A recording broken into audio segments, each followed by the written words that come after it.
Hello, good evening. The United States has called a drone strike it launched in Afghanistan at the end of last month a tragic mistake. Officials have confirmed 10 civilians, including at least 7 children, died in Kabul. No Islamic State militants were killed.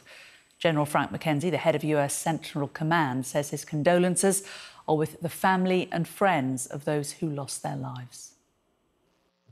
Having thoroughly reviewed the findings of the investigation and the supporting analysis by interagency partners, I am now convinced that as many as 10 civilians, including up to 7 children, were tragically killed in that strike. Moreover, we now assess that it is unlikely that the vehicle and those who died were associated with ISIS-K or were a direct threat to U.S. forces. I offer my profound condolences to the family and friends of those who were killed. Well, to Washington, and our US correspondent Martha Kellner. And Martha, there were reports of this at the time. People on the ground said that it was family members that were killed, and the US denied this and said it was militants until now. Yeah, General McKenzie there saying he offers his profound condolences to the families of those who were killed in that drone strike. It's important to note that as recently as Monday, the Pentagon was saying that this was a strike based on good intelligence. They said it was necessary to prevent further attacks on American troops outside the airport in Kabul. Now, this strike was initiated at a time of incredibly high tension in Kabul, just days after the suicide bombing attack, which killed 13 US military members and scores of Afghan civilians on the ground.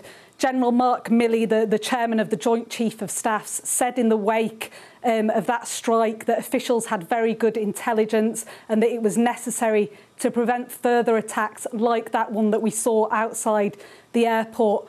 Over the period of the last couple of weeks, it's become accepted that civilians were killed in that attack, but the US Defence was still saying that ISIS, at least one ISIS member, an ISIS facilitator, had been killed in that drone strike on August the 29th.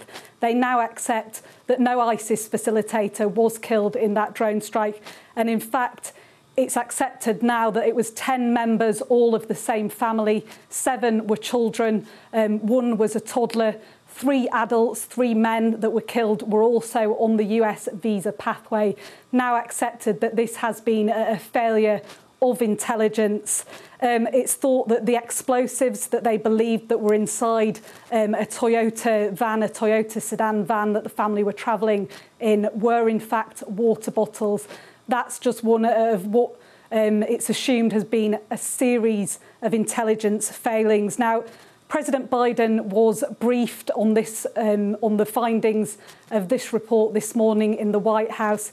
He's now departed the White House to one of his homes in Delaware, but we're expecting that over the next few days we may hear from the president serious questions, not just about this failing of intelligence, but about what this means for the use of drones as a way of attacking outside targets in the future. President Biden said in the wake of this attack that it had been a success and it had been showing the success of what he called over-the-horizon attacks in Afghanistan, a way of launching these strikes from outside the country.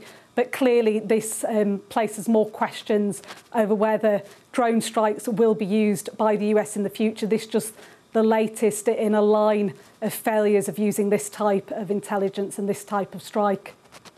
Martha, thanks very much.